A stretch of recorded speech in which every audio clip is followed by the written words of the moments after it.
Hey there. Before you drift off, welcome to your adult bedtime story.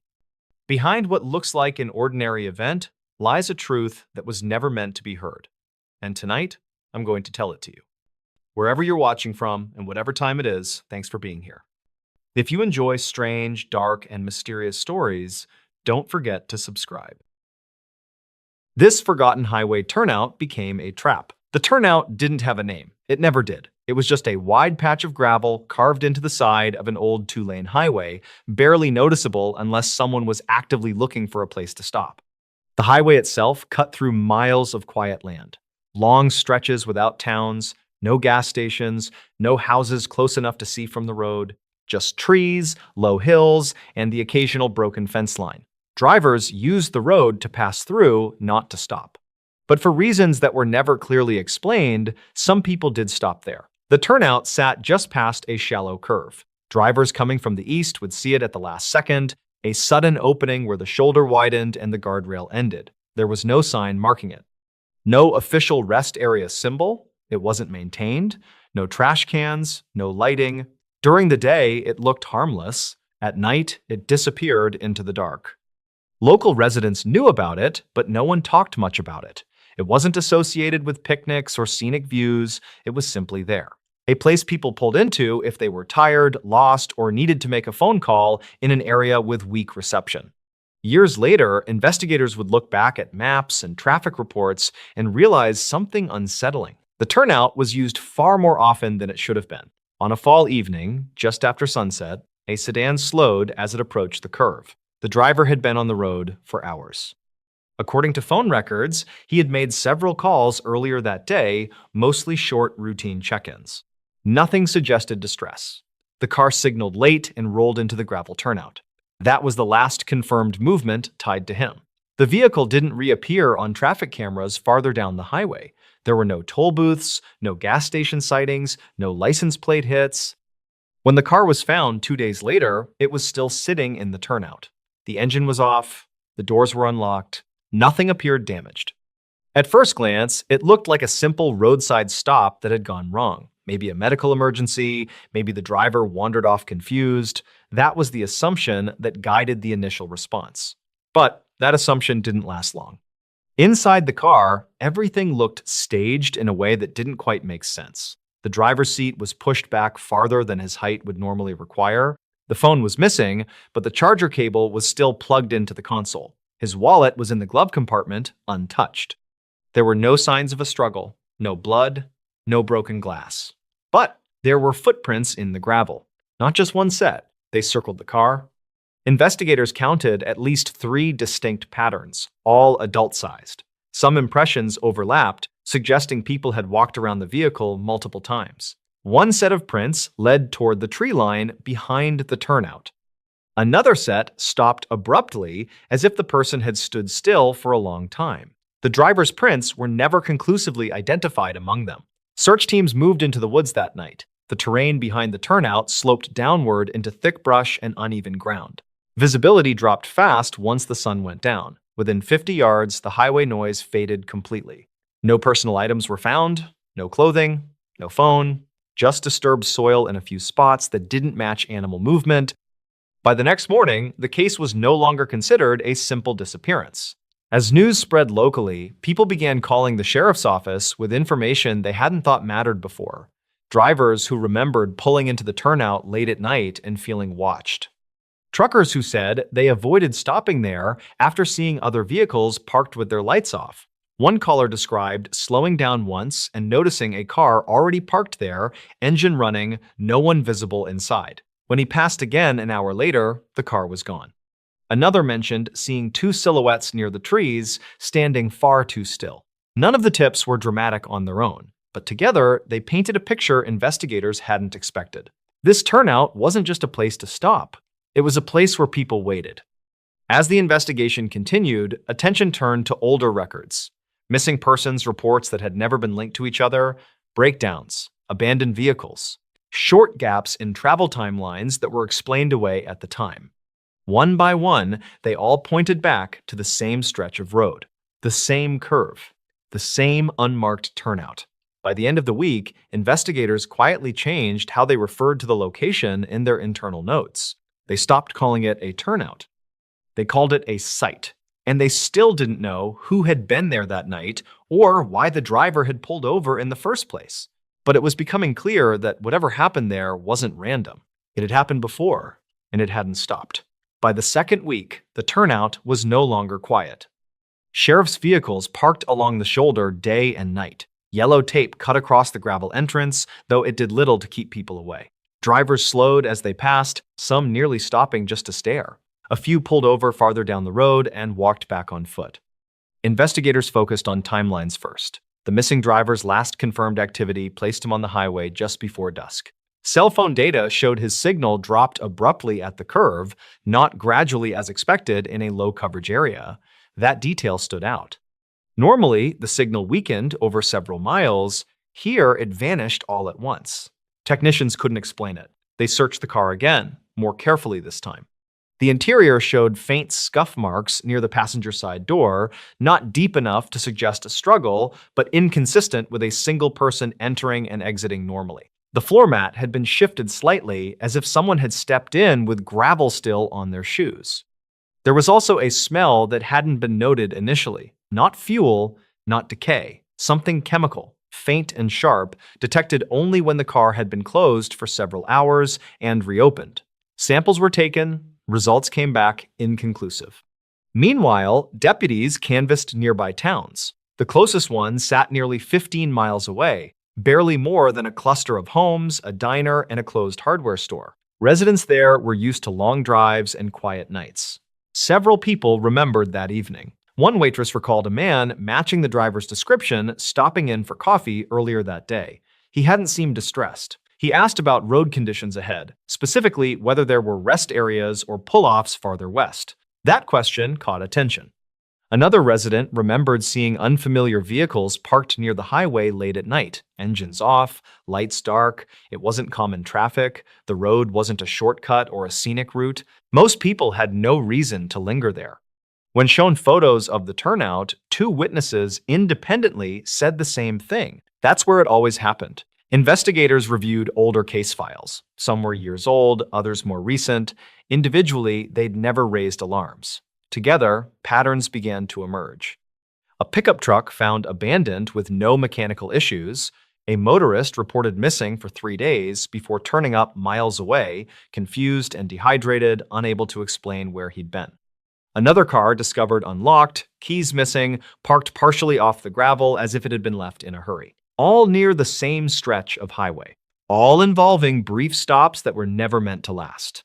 One case stood out. A woman traveling alone had called roadside assistance years earlier, reporting that she felt unsafe after pulling into an unmarked turnout. The call disconnected mid-sentence. When help arrived, she and her car were gone. Her vehicle was recovered months later in another county. She was never found. At the time, investigators believed she'd left with someone she knew. Now, that conclusion felt thin. Attention turned to surveillance. There were no cameras at the turnout itself, but there were a few farther down the road. Traffic footage showed something unusual on the night the driver disappeared. Several vehicles slowed near the curve. Two pulled over briefly before continuing. One dark SUV passed the turnout, disappeared from view, then reappeared minutes later, heading back east. License plate quality was too poor to identify it. No one reported seeing it. Search teams expanded their efforts. Cadaver dogs were brought in. They showed interest near the tree line, but didn't lead to a body. Ground-penetrating radar was considered, then quietly ruled out due to terrain and cost. Behind closed doors, investigators debated theories. Some believed the driver had encountered people already at the turnout. Others suggested he'd been followed. A few argued it was coincidence, layered on top of coincidence, nothing more. But there was one detail no one could ignore: the footprints. Experts determined they were made within a short window of time, not hours apart, not days. Whoever had been there that night had arrived and left close together, and none of the prints matched known law enforcement, searchers, or the driver's previous footwear. As pressure mounted, the sheriff's office made a decision that wasn't announced publicly. They reopened the older cases. Quietly. Files were relabeled, evidence bags were pulled from storage, Witnesses were contacted again, this time with different questions. Not, what did you see? But who else was there? And as investigators dug deeper, they began to suspect something more deliberate than chance. The turnout wasn't just convenient, it was controlled. Someone knew when drivers would stop there. Someone knew how long they'd stay. And someone knew how to leave without being seen. By the time the search officially scaled back, one thing was clear to everyone involved. Whatever happened at that turnout wasn't finished in one night. It had been building for years. And the highway was still open. The decision to close the turnout wasn't made public. There was no announcement, no press conference, no official explanation tied to safety concerns or road maintenance. One morning, concrete barriers simply appeared at the entrance. Fresh gravel was pushed over the tire tracks, a short section of guardrail was extended, cutting off access entirely. On paper, it was listed as a routine highway modification. To investigators, it felt like surrender. By then, the missing driver's case had stalled. Searches had turned up nothing new, phone records remained silent past the moment the signal dropped, bank accounts showed no activity, there were no sightings that could be verified. He had vanished without leaving behind a single confirmed step beyond the turnout. The reopened cases brought more questions than answers. Evidence from older incidents was limited. Some items had been lost over time. Others were contaminated by years of handling under assumptions that now seemed flawed. Witnesses struggled with memory. Timelines blurred. Details shifted with each retelling. Still, certain elements refused to go away. Multiple drivers across different years described the same uneasy feeling when stopping there. The sense of being observed from just beyond the headlights. The impression that someone was nearby waiting for the engine to shut off. None of them could describe a face. Just presence. Investigators examined whether the location itself played a role. The curve limited visibility. The tree line created natural cover. The gravel muffled footsteps while preserving tracks. At night, headlights from passing cars briefly illuminated the turnout, then vanished, creating windows of light and darkness in steady rhythm. It was a place where timing mattered. One theory suggested opportunistic crime, people watching traffic patterns, targeting drivers who appeared alone or uncertain. Another proposed something more organized, a system that relied on predictability rather than force. There was no evidence strong enough to prove either. The dark SUV seen on camera remained unidentified. Attempts to enhance the footage failed. No matching reports of stolen vehicles surfaced. No suspects emerged. As months passed, interest faded. Media coverage dwindled. The case slipped back into files marked unresolved. But the turnout never reopened. Truckers adjusted their routes. Locals stopped mentioning it altogether. New residents were never told why the road looked the way it did, why the guardrail bent so awkwardly around an otherwise ordinary stretch of highway. Occasionally, someone would stop nearby anyway, pulling onto the shoulder where it was still legal. Some reported feeling the same unease, even without access to the gravel patch. Others felt nothing at all. Years later, a review of cold cases would briefly bring the site back into discussion. Investigators noted the overlap again, the same geography, the same inexplicable gaps. But without new evidence, nothing moved forward. The missing driver was eventually declared legally dead. No cause, no location, no explanation. The highway remains open today. Cars pass through without slowing. Most drivers never notice the spot where the turnout once was. Those who do rarely think twice. It looks like nothing now, just another stretch of road. But for those who worked the case and for the families still waiting for answers, the memory lingers. A reminder that some places don't need walls or doors to trap someone. They only need the right moment. And someone willing to wait. A quiet town, a body, and a timeline that didn't add up. Maple Grove was the kind of town that ran on habit. People woke up at the same time, drove the same roads, and expected tomorrow to look almost exactly like yesterday. Nothing dramatic ever happened there, and that sense of predictability was something residents quietly took pride in. It made the events of one October morning feel unreal, like something that belonged to another place entirely. Just after sunrise, a county maintenance worker was driving along a gravel service road on the edge of town. It was part of his routine, a shortcut he used almost every day. As his truck rolled forward, something near the ditch caught his attention. At first, it looked like trash, maybe a jacket or a bundle of clothing dragged there by wind. He slowed down, then stopped. When he stepped out and walked closer, the shape didn't change. A man was lying face down, motionless, partially hidden by tall grass that had begun to dry out with the season. The worker backed away and called it in. Within minutes, the quiet was broken by patrol vehicles pulling up along the gravel, lights flashing against the early morning haze. There was no crowd, no traffic to control, just a handful of deputies standing in silence, looking down at something that didn't belong there. The man was identified quickly. He was 38 years old and had lived in Maple Grove his entire life. Most people recognized him immediately, even if they didn't know him well. He worked odd jobs, helped friends with construction and repairs, and was known for talking longer than necessary. He wasn't secretive, he wasn't isolated. That fact alone made the discovery unsettling. The scene itself raised questions almost immediately. There was no blood pooled around the body, no visible weapon, no signs of a struggle in the surrounding grass or dirt. His wallet was still in his pocket, cash untouched. Whatever had happened, it didn't look like a robbery, and it didn't look like something that had unfolded right there on the roadside. By mid-morning, word had spread through town. Small groups formed outside the diner and near the post office. Conversations stayed quiet, cautious. In Maple Grove, people expected explanations. Accidents happened, medical emergencies happened.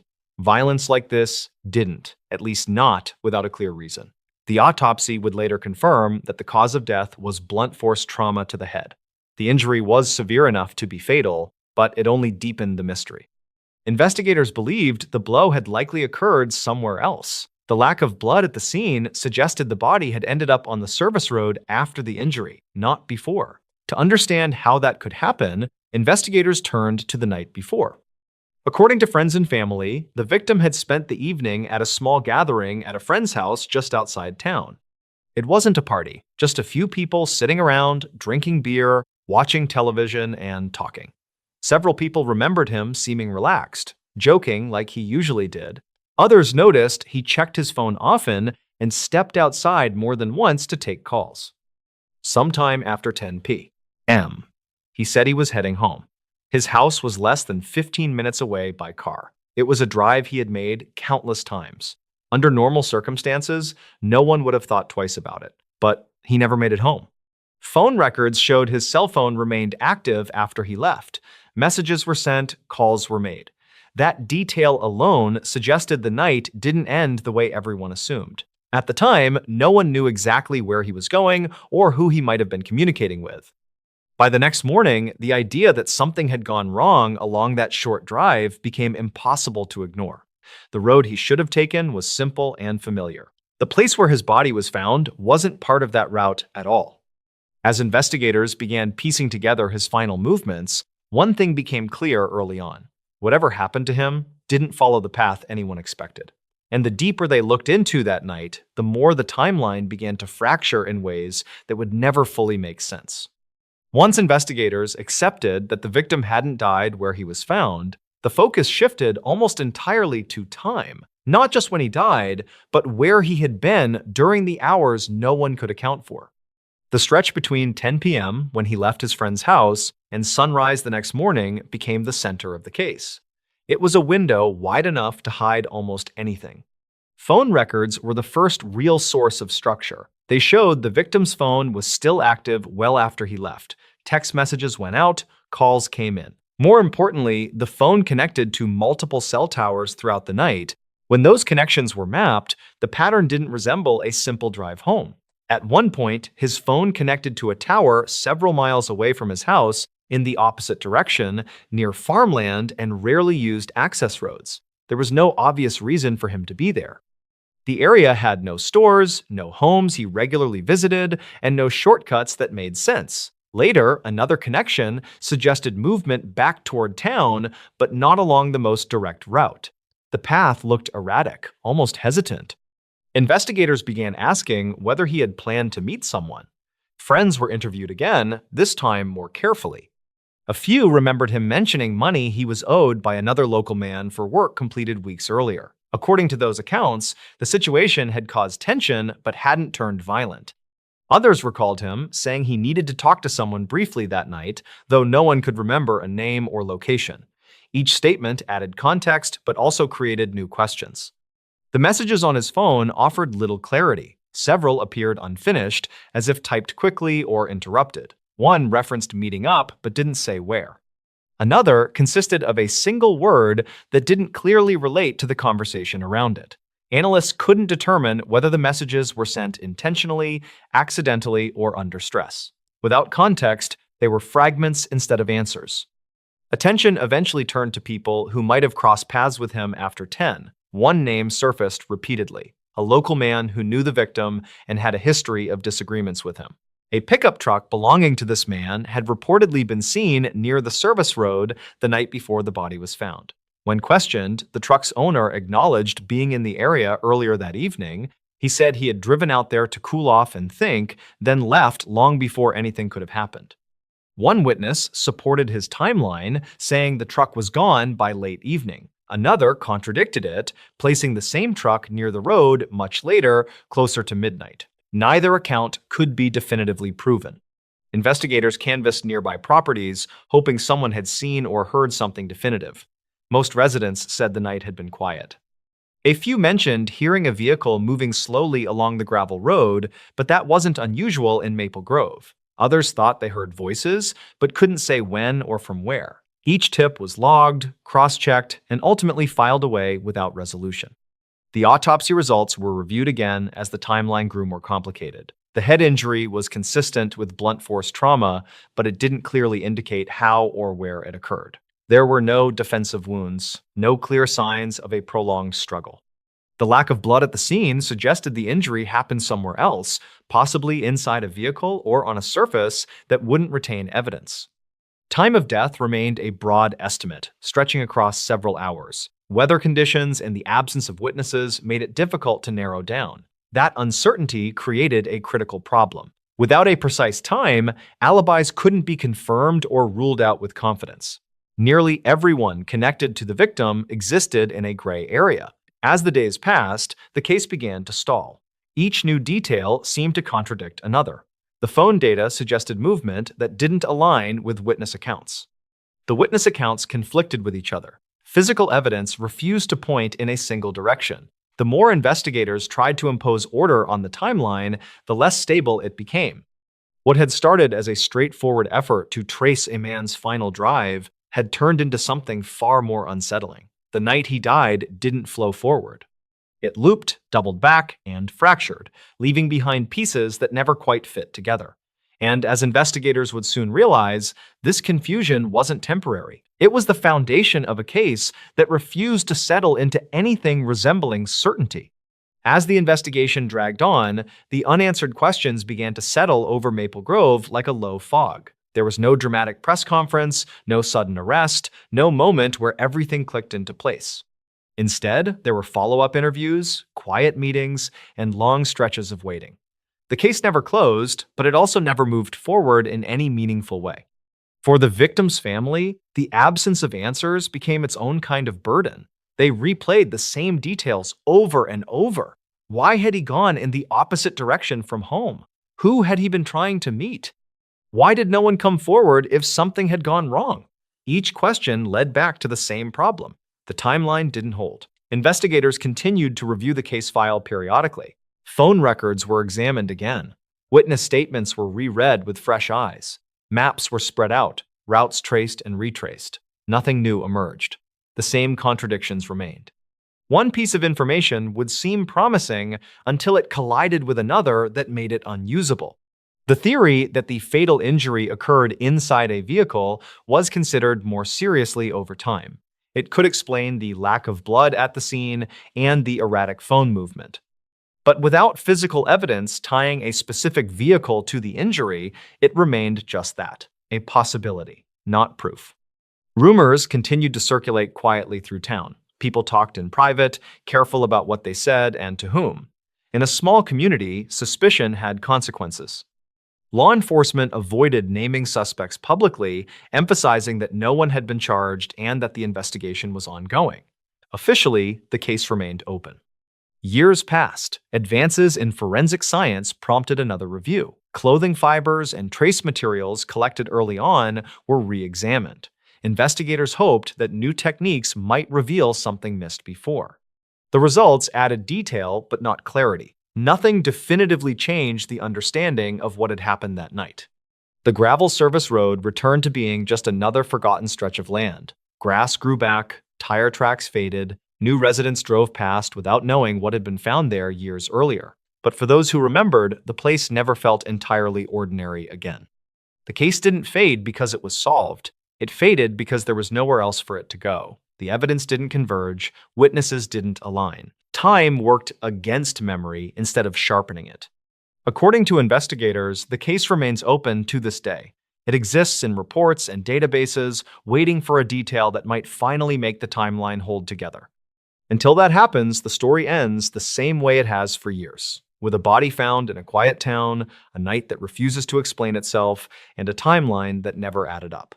This quiet highway stop became a warning for investigators. The highway ran straight and flat through a stretch of farmland that most drivers barely noticed. A two-lane road bordered by scrub grass, irrigation ditches, and the occasional rusted fence line.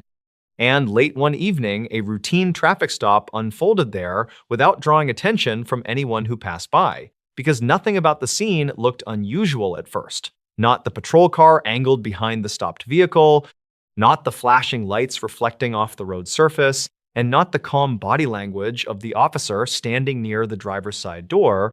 Yet that ordinary moment would later be dissected frame by frame by investigators who realized too late that something critical had been missed at the very beginning, something that turned a quiet stop into a case that still raises uncomfortable questions about procedure, timing, and the limits of observation.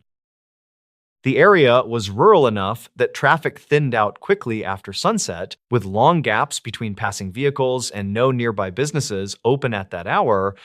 And according to dispatch records, the stop was initiated for a minor infraction, a reason common enough that it rarely resulted in anything more than a warning or a citation, and the officer radioed in the plate, location, and time as required, a process that took seconds and didn't raise any alarms because everything about the situation fit neatly into expectations: a single occupant vehicle, cooperative driver, no immediate signs of distress, and no indicators that the encounter would deviate from thousands of others logged that year. What remains unclear is the exact sequence of movements during those first few minutes, because later accounts rely on a combination of dash camera footage, radio timestamps, and partial recollections, and those elements don't align perfectly. As some records suggest, the officer spent more time at the rear of the vehicle than usual, while others indicate the interaction at the driver's window was brief, and the footage itself, though present, lacks audio clarity due to wind and passing traffic, leaving investigators to infer tone and intent from gestures rather than words, a limitation that would become significant as the case unfolded. At some point during the stop, the driver was asked to step out of the vehicle, a request that in itself wasn't unusual, especially along a narrow shoulder where safety concerns were common, and the driver complied without visible resistance, moving toward the patrol car as directed. But it's in this moment that later reviews began to identify subtle anomalies, small delays, a pause before opening the door, a glance toward the ditch on the opposite side of the road, behaviors that could mean nothing or could mean everything, depending on interpretation, and the officer did not comment on them at the time, at least not on the record. The encounter ended without an arrest, without a search warrant, and without the vehicle being towed, and according to the closing radio transmission, the driver was released with a warning. The patrol car pulling away first, while the stopped vehicle remained on the shoulder for a short period before re-entering traffic, and that should have been the end of it, another forgettable stop on a quiet highway. But within 48 hours, the same vehicle would be linked to a missing person report filed in a nearby town, a report that immediately drew attention back to that otherwise unremarkable interaction. The missing person was an adult with established routines, someone who rarely went long without contacting family, and when that pattern was broken, relatives initially assumed a benign explanation: car trouble, a dead phone, a delayed return. But as hours turned into days, concern escalated. And when investigators traced the last confirmed sighting to the highway stop, the significance of that moment shifted, transforming routine documentation into primary evidence, and the dash camera footage was pulled, reviewed, and copied multiple times, each viewing layered with increasing scrutiny. Investigators noted that the driver's demeanor during the stop didn't obviously signal distress, yet there were inconsistencies when compared with later statements from acquaintances who described heightened anxiety in the days leading up to the disappearance. And this disconnect raised questions about whether the driver was concealing something during the stop or whether the interaction itself contributed to what followed. And because the officer involved had followed protocol as understood at the time, the case quickly became less about individual fault and more about systemic blind spots.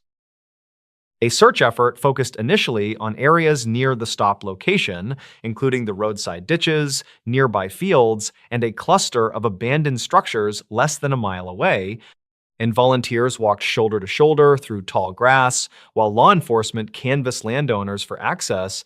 But despite extensive ground coverage, nothing directly connected to the missing person was found. No personal items, no signs of a struggle, and no vehicle debris, deepening the mystery rather than clarifying it. Attention then turned to the vehicle itself, which had been located parked behind a residence unrelated to the missing person, a fact that introduced new complexity because it suggested movement after the stop that wasn't initially accounted for, and records showed the vehicle had been driven again, though by whom and under what circumstances remained uncertain, and this gap in the timeline forced investigators to reconsider assumptions made early in the case. As the investigation widened, discrepancies emerged between the officer's report and what could be verified through data, including slight differences in timestamps and location markers, none of which independently indicated wrongdoing, but together they created a picture that felt incomplete, and internal reviews examined whether additional steps could have been taken during the stop, such as extended questioning or a welfare check, while acknowledging that hindsight inevitably sharpens perception in ways unavailable in real time. Some investigators questioned whether the stop had inadvertently interrupted an unfolding crisis, a moment when intervention might have altered the outcome, while others cautioned against retrofitting responsibility onto a routine encounter, emphasizing that law enforcement operates within legal and practical limits that don't allow for indefinite detention based on intuition alone, and this tension between what was permissible and what might have been beneficial became a recurring theme in internal discussions.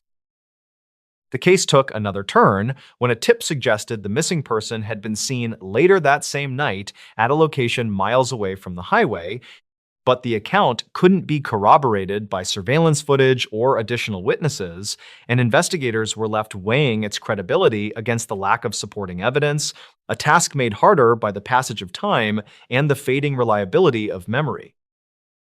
Months passed without resolution, and the investigation shifted into a long-term phase characterized by periodic reviews, renewed searches prompted by tips, and ongoing communication with the family. And throughout this period, the highway stop remained a focal point, not because it provided answers, but because it represented the last confirmed interaction between the missing person and an authority figure, a moment frozen in digital record yet resistant to definitive interpretation. Training materials were quietly updated in some jurisdictions to emphasize broader situational awareness during traffic stops, encouraging officers to consider context beyond the immediate violation. And while these changes weren't publicly linked to any single case, those familiar with the investigation understood the connection, seeing it as an acknowledgement that routine encounters can intersect with larger narratives in unpredictable ways. For the family, the lack of closure remained the most painful aspect, as each review and procedural adjustment underscored the absence of concrete answers about what happened after that quiet stretch of road faded from view and public interest waned over time, leaving the case largely confined to internal files and occasional local coverage. Years later, when investigators revisited the case with fresh eyes and updated tools, the same limitations persisted.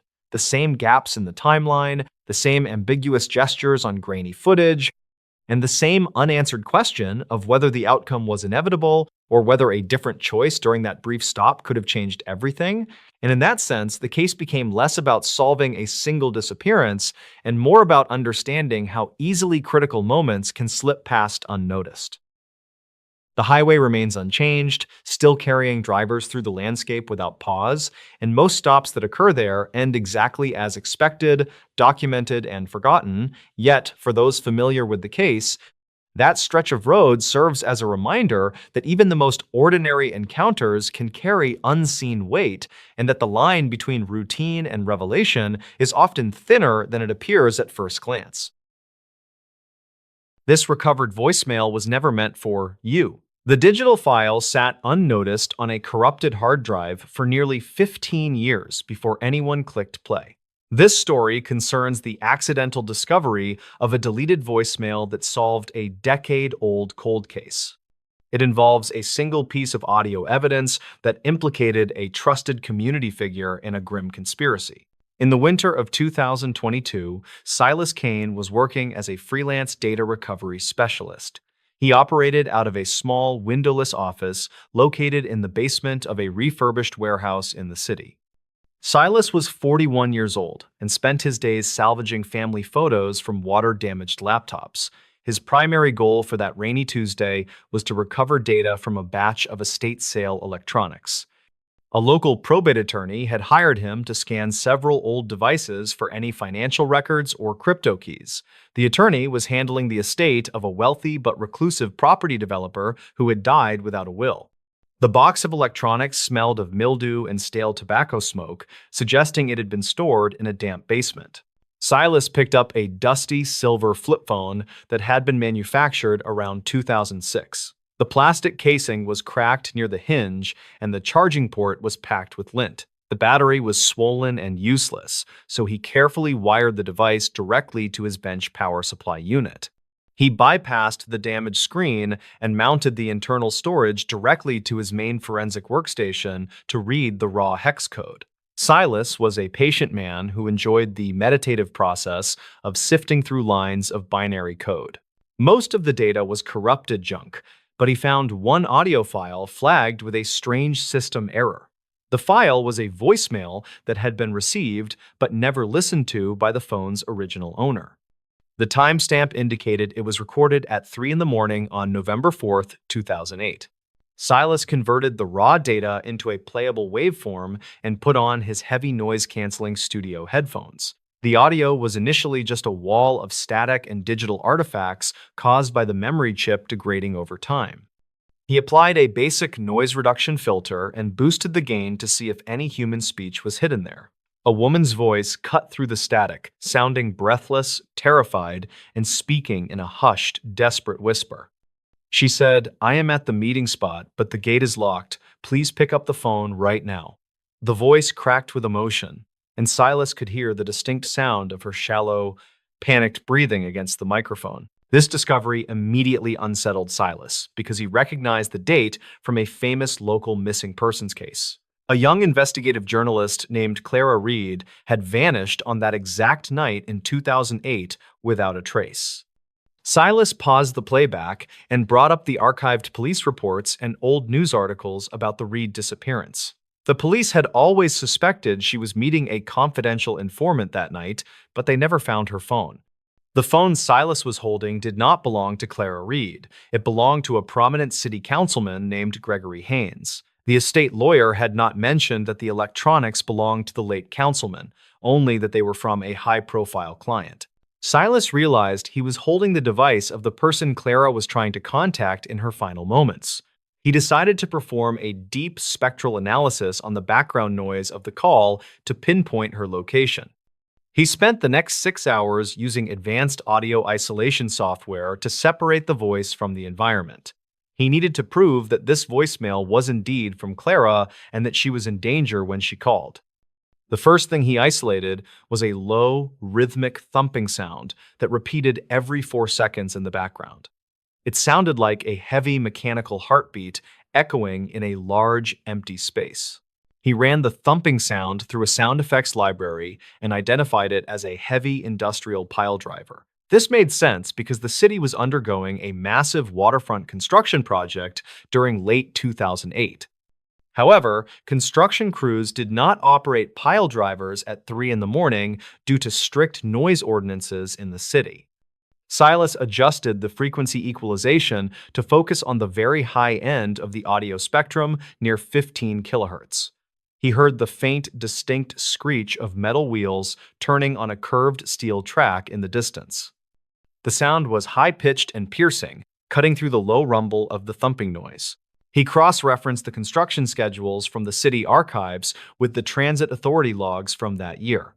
The only active rail line near a construction site that night was the old freight spur near the docks. But the piledriver sound was still a mystery until he realized it wasn't a construction machine at all. It was the rhythmic thud of a heavy boat engine idling at a dock with a loose exhaust manifold. Silas filtered out the engine noise and the woman's voice to see if he could hear anything else in the room. He turned the volume up until his ears rang, searching for any sonic clue that could identify the specific location. He found a third sound layer that was barely audible beneath the heavy breathing of the terrified woman. It was a faint electronic beep followed by a synthesized voice saying "System armed" from a security panel. Silas recognized that specific voice prompt from an old model of commercial security systems used in warehouses. He enhanced the audio further and heard the distinct sound of a heavy metal latch clicking shut just feet away. The woman in the recording gasped, and the line went dead immediately after the latch sound was captured. The recording ended with a final, chilling silence that felt heavier than the static that preceded it. Silas began to piece together the terrifying narrative of what happened to Clara Reed on that cold November night. She had gone to meet Councilman Haynes at a warehouse near the docks, believing he had information for her story. She arrived at the agreed location, but the gate was locked, and she made a frantic call to his personal cell. The voicemail proved that Haynes was not asleep at home as he had claimed in his original witness statement. The background audio proved she was lured into a trap where a boat was waiting to take her away. The boat engine, he heard, was likely the vessel that would transport her body out to deep water. The killer had likely used the winch maneuver to move the boat quietly until it was far from the shore. Silas examined the metadata of the deleted voicemail file more closely in the hex editor. He discovered that the voicemail had not just been ignored, it had been manually marked as hidden by a user. This required a specific passcode to be entered into the phone's system settings to mask the file from the inbox. This proved that Gregory Haynes had seen the incoming call, ignored it, and then buried the evidence of the voicemail. Haynes had knowingly left Clara trapped at the location while he likely orchestrated the cleanup operation from a safe distance. Silas felt a cold sweat on his neck as he realized he was holding the smoking gun of a murder case. He exported the cleaned audio file and the detailed spectral analysis report to a secure, encrypted drive. He knew he could not simply walk into a police station with this evidence, given the councilman's influence. He contacted a retired federal agent named Marcus Vance, who had worked the original case and was known for his integrity. Marcus agreed to meet Silas at a neutral location to review the findings and verify the authenticity of the digital file. They met in a quiet diner on the outskirts of the city where they could talk without being overheard. The twist came when Marcus listened to the enhanced audio and identified the security system voice prompt immediately. He told Silas that the specific system-armed voice was only used in one private secure storage facility in the city. That facility was owned by a shell company that was quietly managed by the councilman's own brother, a maritime logistics contractor. The boat engine, Silas heard, was actually the facility's massive hydraulic ventilation fan that had a broken bearing for months. Clara Reed had not been at the docks. She had been lured inside the councilman's family storage unit and sealed inside. The background noise of the metal wheels was not a train, but the automated crane system inside the massive storage warehouse. The final clicking sound was the electronic lock of a long-term storage container engaging from the outside. The voicemail was not a plea for help from the street, it was a recording of her being sealed into a container. The you she was calling was the man who had just walked out of the room and locked the door behind him. She was calling the phone in his pocket while he stood on the other side of the steel wall. The realization hit Silas like a physical blow. Haynes had been standing right there, listening to her ringtone. The payoff was grim, but provided the closure that the Reed family had been seeking for over a decade. The authorities obtained a federal warrant to search the specific storage container that had been rented under the shell company's name. They found the container was still sealed and listed as containing archived office furniture on the manifest. Inside, they found the remains of Clara Reed along with her notebook and her own cell phone. The evidence on her phone corroborated Silas's findings and detailed the corruption story she was about to break. She had hidden the notebook inside the upholstery of an old chair within the container before she died. Gregory Haynes was arrested the following week and charged with kidnapping and first-degree murder based on the new digital evidence. The recovered voicemail was played in open court, silencing the room with the terrified final words of the young journalist. The defense tried to argue the audio was fabricated, but Silas's detailed forensic report on the background frequencies held up under scrutiny. The jury convicted Haynes after only 4 hours of deliberation, ending his political career and his freedom. The audio file was the final nail in the coffin of a man who thought he had buried his secrets forever. Silas Kane returned the old flip phone to the evidence locker and went back to his quiet basement office. He wiped his server of the case files, but he kept a backup copy of the spectral analysis as a reminder. He learned that data never truly dies. It just waits for the right person to listen closely enough. The silence of that old digital file had spoken louder than any witness ever could. 3 lost hikers' final route was logged on a broken GPS. The search for the 3 lost hikers concluded tragically in the autumn of 2023 when their damaged GPS unit was finally recovered. It contained an incomplete route log that showed their desperate final movements over a 72-hour period. The trail of evidence only deepened the puzzle of how 3 experienced climbers vanished just miles from a well-maintained logging road. The missing group consisted of 2 brothers and their climbing guide. The brothers were 40-year-old finance manager David Chen and his 37-year-old younger brother Michael. They had hired 32-year-old guide Rebecca Hale, a local expert with over a decade of experience in the remote Sierra Blanca wilderness. Their original plan was a simple 5-day ascent of the remote west ridge of Mount Corwin, a known but challenging peak. They logged their intended route with the park rangers and were due to check in on a Sunday afternoon. The search was launched on Monday morning when the group failed to make contact and a sudden early blizzard rolled into the mountains. Search and rescue teams immediately began combing the planned route but found no sign of the hikers. After a week of intense searching yielded nothing, the weather finally cleared and a park ranger spotted a flash of bright color off the planned trail. It was Rebecca Hale's orange backpack snagged high on a rock outcropping. The backpack was mostly empty except for a large rock hammer, a frayed length of climbing rope, and a single cracked Garmin GPS unit. The GPS unit's screen was completely shattered, and the external casing was heavily damaged by blunt force trauma. The internal battery had also died, but the flash memory chip was miraculously intact. The lead investigator, Captain Elias Thorne of the Sheriff's Department, immediately sent the unit to the forensics lab for data extraction. The technicians managed to recover a partial route log showing the group's movements up until the unit was damaged and stopped recording. The recovered log confirmed the group had been following their pre-planned ascent route for the first 2 days of the hike. The final 72 hours of data, however, showed a dramatic and inexplicable deviation. Instead of continuing the climb toward the summit, the group abruptly turned and began moving rapidly downhill away from the mountain. The route log showed a frantic, meandering path through a thick, trackless forest and into a confusing labyrinth of narrow canyons. The timestamps showed they had been moving almost continuously, covering ground at a grueling pace, barely stopping to rest, even at night. Their speed indicated they were not lost. They appeared to be actively fleeing something. The final recorded point placed them less than 5 miles from the main, well-traveled logging road, which made their continued disappearance even more baffling. They should have reached the road and found help long before the blizzard hit the area.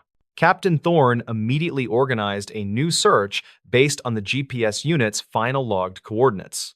The search team reached the last recorded location and found the terrain exactly as the GPS indicated. It was a steep, heavily wooded ravine leading to a wide, open clearing. In the center of the clearing, the team found a hastily constructed, crude shelter made of broken branches and rocks. It was clearly abandoned and contained no sign of the three hikers. Inside the shelter, the team found a small, waterproof journal belonging to David Chen, the older brother. The last entry was dated 2 days after the GPS stopped recording and was scribbled frantically in the margins of a blank page. The final sentences were almost illegible but suggested a profound sense of terror. David wrote about an unusual repeating sound and the constant presence of something that followed them but was never directly seen. He mentioned that Michael, his younger brother, had been hearing the sound for over a day before the other two noticed it. The journal confirmed the group had been hiding in the woods near the shelter. David also referenced a disagreement with Rebecca, the guide, over how to escape the unseen threat.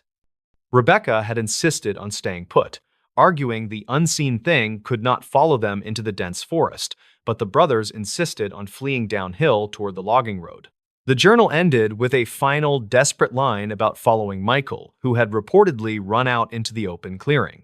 Captain Thorne went back to the forensic lab report on the cracked GPS unit. The technicians had also retrieved the corrupted internal memory file, which contained the system error log. The log showed the GPS unit's antenna had been jammed by a massive localized radio frequency interference a few hours before the unit was struck and shattered. The report noted the frequency was a highly unusual band, not typically used for civilian communications. Thorne realized the sound David Chen wrote about in his journal was almost certainly the high-pitched whine of the radio frequency interference that jammed the GPS. But the signal was highly localized and should have only affected the GPS unit. Michael, however, was hearing the sound before the GPS failed. Thorne immediately started researching the effects of high-frequency radio waves on the human auditory system. He discovered that certain rare individuals, typically young adult males, can experience a highly localized high-frequency sound known as the Frey effect when exposed to powerful pulsed microwave radiation. The effect is caused by a rapid thermal expansion of the inner ear tissue when exposed to the radiation. The effect is sometimes described as a loud, high-pitched clicking, or a constant, sharp ringing that only the affected person can hear. The sound is not real and cannot be recorded by a normal microphone. The final piece of the puzzle came from an archived local newspaper clipping found in the park office dating back to the late 1970s. It detailed a decommissioned, ultra-secret Cold War-era military relay station built high on the west ridge of Mount Corwin. The station, a prototype military communications hub, was shut down after a documented technical failure during an atmospheric testing project. The power was never fully disconnected. The decommissioned relay station was built directly on the ridgeline that the hikers had initially been climbing, and the entire structure was still encased in steel and concrete. Captain Thorne realized the climbers had accidentally walked too close to the source of the intermittent high-frequency radiation. Michael Chen, the younger brother, was an early victim of the strange, continuous sound, causing him to become erratic and panicked. The sound drove him to run from the shelter and out into the clearing, followed by David. Rebecca, the experienced guide, knew the area intimately and would have instinctively avoided the well-known but unmarked military testing zone. She had tried to keep the brothers in the shelter to shield them from the signal, but they insisted on fleeing downhill towards safety. The final route log showed their escape, their panicked downhill retreat, while being relentlessly pursued by a non-existent sound only one of them could hear. The search teams finally found the three hikers 3 days later, miles off the logged route and huddled together at the bottom of a shallow ravine. They had all succumbed to a combination of hypothermia and exhaustion. They had never been lost. They had simply been running in a panic from a sound that only one person could truly hear.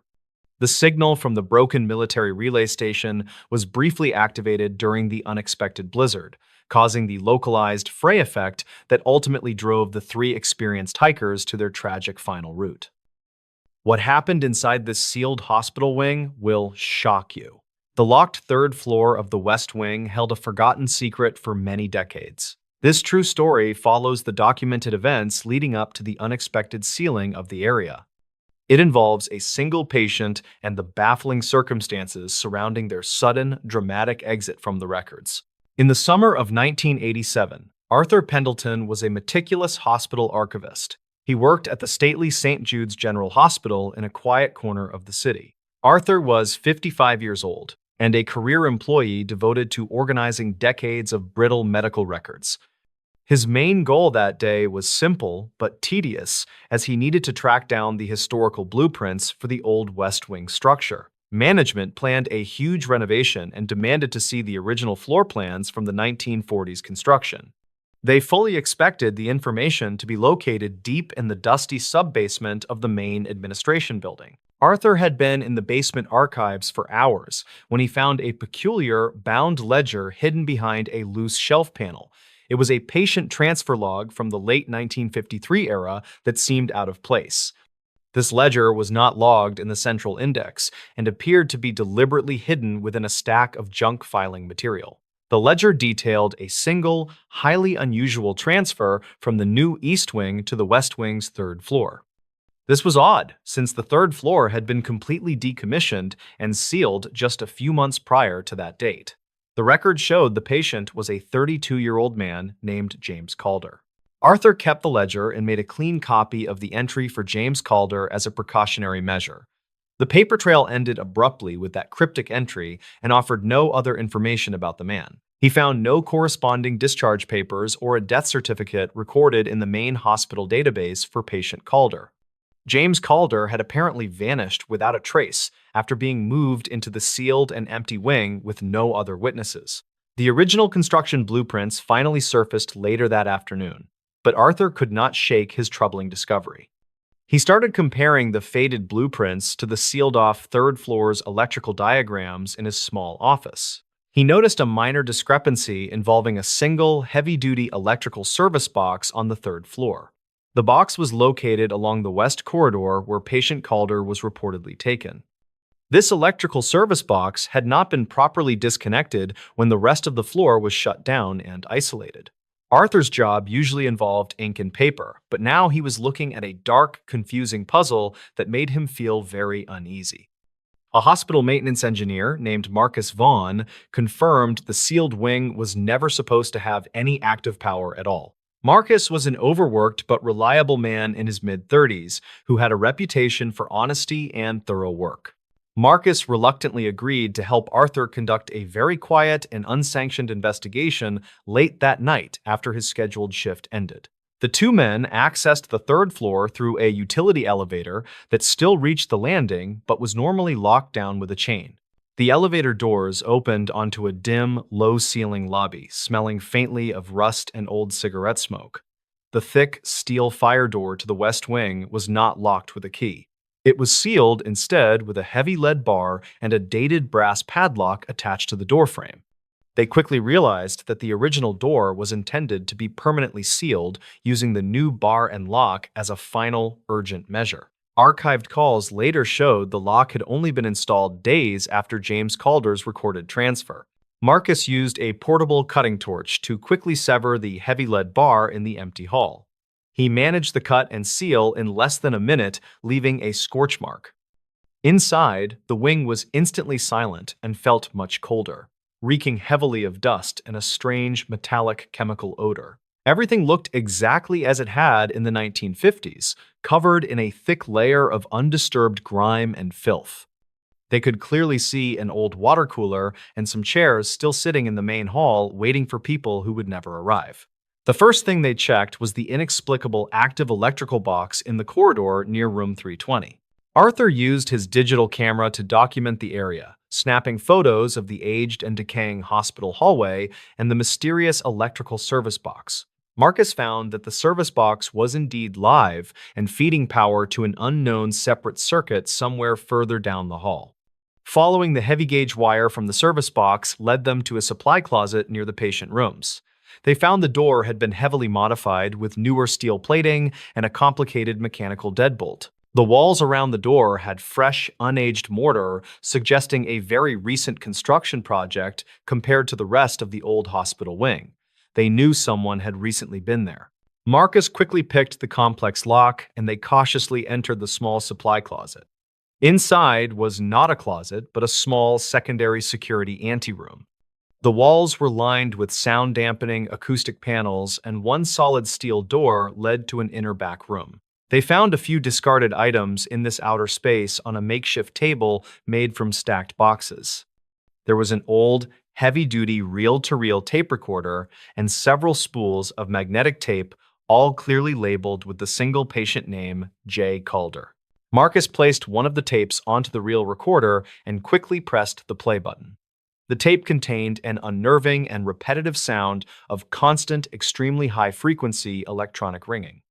It sounded like an old television with no signal or a dying telephone. A low, desperate voice occasionally cut through the piercing ringing noise. The voice was clearly Patient Calder, repeating the phrase, "I see colors," over and over again in a strained, fearful whisper. Then a different, calm voice would respond with something like, "The treatment is working, James." The calm voice sounded exactly like Dr. Elias Finch, a hospital researcher who died in a strange house fire years later in another state. Arthur felt a deep chill travel down his spine at the sound of the high-frequency noise. They quickly opened the final steel door and walked into the small room where the strange, unnerving sound was being generated. It was a heavily shielded patient room that was completely bare except for a single chair bolted to the floor in the center. The chair was wired with strange, homemade electrical components and heavy leather restraints that were well worn. On the wall, across from the chair, was a crude, hastily painted mural of swirling, bright, and impossible colors. Witness statements later reported that James Calder was terrified of bright colors after his military service due to a severe flash burn incident. This was his greatest fear on display. Arthur found a small, handwritten note stuck to the back of the bolted patient chair with old adhesive tape. The note was from Dr. Finch to an unnamed colleague dated December of 1953. It briefly explained that patient Calder was being kept alive with continuous low-voltage electrical impulses from the specialized circuit. The sole goal was to train the patient to see the bright colors without experiencing extreme terror. The treatment was considered a promising and groundbreaking form of aversion therapy in the 1950s using electric shock. It was a terrifying form of old medicine, but the treatment had clearly failed years ago and had been completely abandoned by the main hospital staff. Patient Calder's panic response had somehow physically manifested into the constant high-pitched ringing on the tapes. That ringing was a constant auditory expression of his ongoing, profound terror and suffering. James Calder was never discharged or transferred from St. Jude's General Hospital. He was simply sealed into that room where his useless treatment continued running on the isolated electrical circuit for 34 years. The shock came from the second-to-last line of Dr. Finch's note to his research associate. It stated that the small patient room was actually the original air conditioning condenser closet for the West Wing. He had simply painted the brightly colored mural over the main air return vent in the wall. The hospital never had to worry about him escaping. His panicked, terrifying ringing noise was not a recording, but a constant, living sound. It was quietly being vented throughout the entire West Wing's ductwork for over 3 decades of silence. It had been the sealed wing's secret all along. Arthur and Marcus cut the electrical service box with a quick flick of the main switch, and the horrible ringing immediately stopped. They left the hospital that morning with no proof other than the copied ledger and the brief, unsettling witness statements they had documented. The original notes from Dr. Finch were lost when the two men abandoned the room in a panic, but the hospital finally demolished the sealed West Wing several years later as originally planned. The bizarre, terrifying case of James Calder became a quiet cautionary tale among the city's seasoned electricians and HVAC contractors who were asked to complete the demolition job. You can't outrun the fog that followed them. The desolate stretch of coastal highway was infamous among locals for sudden, blinding, and dangerous weather shifts. Drivers frequently reported that the thick gray mist could appear from nowhere and swallow cars whole. The road wound dangerously along the steep cliffs that overlooked the churning and dark Pacific Ocean below. It was on this lonely road that a 34-year-old courier named Corbin Vance vanished. Corbin was a reliable driver who had worked the graveyard shift for a logistics company for years. He was transporting a secure shipment of computer server components worth nearly $80,000 that night. The date was October 14th in the year 2012, a calm and clear Tuesday night. The initial setup for his disappearance seemed entirely routine, according to the dispatch logs and GPS data. Corbin checked in with his dispatcher at exactly 2 o'clock in the morning from a gas station. He reported that the sky was clear and the moon was bright enough to see the water. He purchased a large black coffee and a pack of gum before getting back into his van. The security camera at the station showed him looking relaxed and humming along to the station radio. There was absolutely no indication that he was worried or that he felt he was being followed. He pulled out of the station and turned north onto the empty highway toward the distant city. The incident began approximately 40 minutes later when Corbin made a frantic call to the dispatch center. The operator reported that Corbin sounded breathless and terrified as he spoke about the weather changing instantly. He claimed that a wall of dense white fog had just rolled over his vehicle from behind. "It's not natural. It is moving faster than I can drive," he shouted over the radio static. The operator tried to calm him down and asked him to pull over if visibility was zero. Corbin yelled back that he could not stop because there was something inside the fog with him.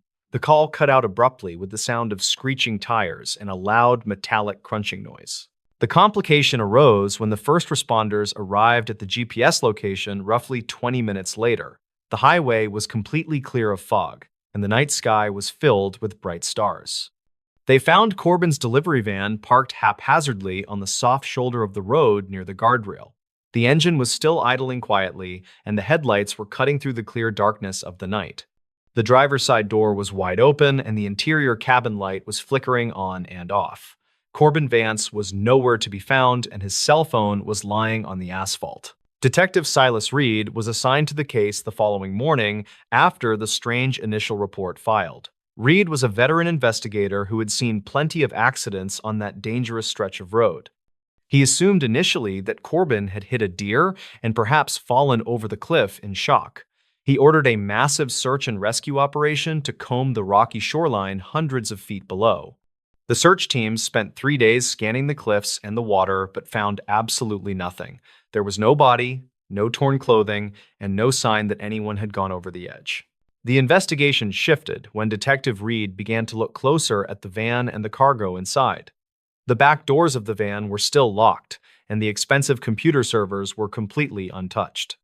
This immediately ruled out a simple robbery or a hijacking gone wrong as a primary motive. Reed turned his attention to the vehicle's mechanical computer and the recorded data from the engine block. The data showed that Corbin had been driving at erratic speeds for 3 minutes before stopping abruptly. He had accelerated to nearly 90 miles per hour on a road rated for only 45.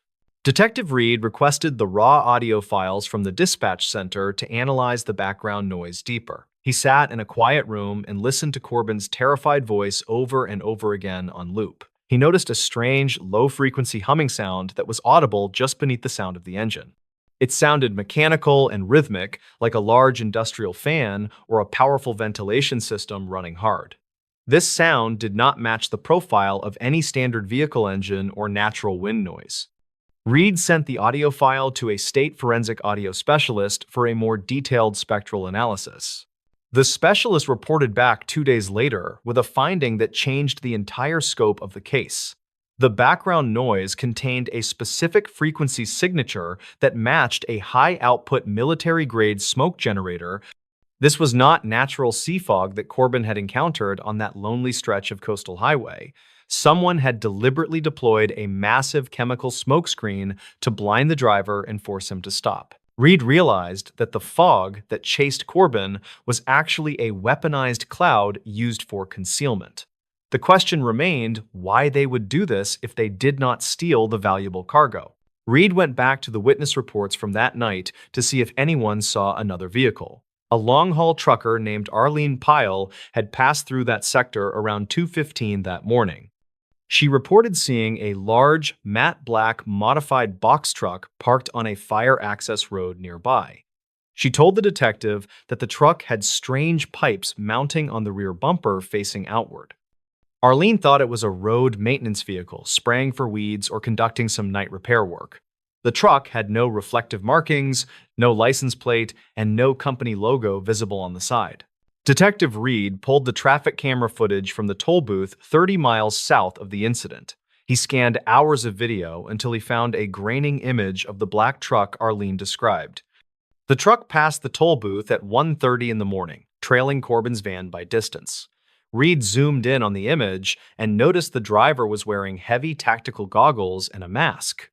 This was a sophisticated, organized crew that had targeted Corbin for a specific reason unknown to police. Reed theorized that the cargo was a decoy and Corbin himself was the actual target. The investigation deepened when Reed looked into Corbin's past employment before he became a delivery driver. He discovered that Corbin had worked briefly as a security consultant for a private armored car firm. He had been fired 3 years prior for raising concerns about a vulnerability in their routing software. The firm had dismissed his claims as paranoia and let him go with a small severance package. Reed contacted the firm and learned that they had suffered a massive theft just 2 days ago. The thieves had used a weather event to obscure cameras while they robbed a facility in Seattle. Reed connected the dots and realized the crew needed Corbin's biometric data to unlock the routing system. They didn't need the servers in his van. They needed his fingerprints and his retinal scan. The fog was used to capture him without any satellite or traffic cameras recording the abduction event. The black truck with the smoke generator allowed them to create their own cover anywhere they wanted. Reed issued a multi-state alert for the modified black box truck and the missing driver immediately. He described the suspects as highly dangerous and equipped with military-grade diversionary technology and tactical gear. The breakthrough came a week later when a state trooper spotted the black truck in a warehouse district. The truck was parked behind a derelict factory that had been closed since the year 2008. Reed and a SWAT team surrounded the building and moved in with extreme caution and precision. They found the truck inside the warehouse, still smelling faintly of the chemical fog agent used. In the back office of the warehouse, they found Corbin Vance bound to a chair but alive. He was dehydrated and terrified, but he had not given up the final encryption keys yet. The twist revealed itself when they processed the suspects arrested at the scene of the warehouse raid. The leader of the crew was the very same manager who had fired Corbin 3 years earlier. The manager had orchestrated the thefts and realized he needed Corbin's old access codes to finish the job. He knew Corbin's route and had built the fog truck specifically to trap him on the coast. The fog was a terrifying psychological weapon designed to make the abduction look like a tragic accident. The manager planned to throw the van off the cliff after they extracted the necessary data.